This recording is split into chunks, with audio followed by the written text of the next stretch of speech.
Sa pagbabalik ng Trinity Princess na si Kim Chu sa Manila, matapos ng kanilang second cycle ng taping para sa bagong teleserye nila ni Paolo Avellino, ang The Alibi, ay ibinahagi ng avid supporter ni Kimi, na si Chantal, ang video kung saan ay dinumog nga si Kimi ng kanyang mga fans at supporters sa head office ng House of Little Bunny PH.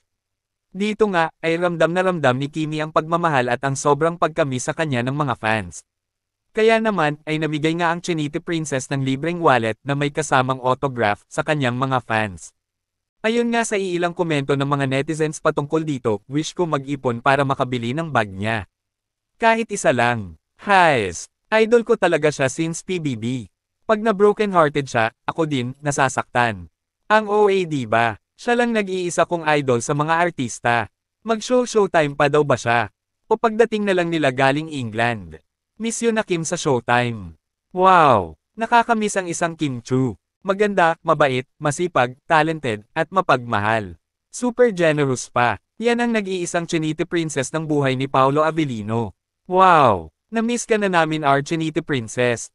Love you Kim. Sending love and hugs. Kayo, anong masasabi nyo tungkol dito? Just comment down below.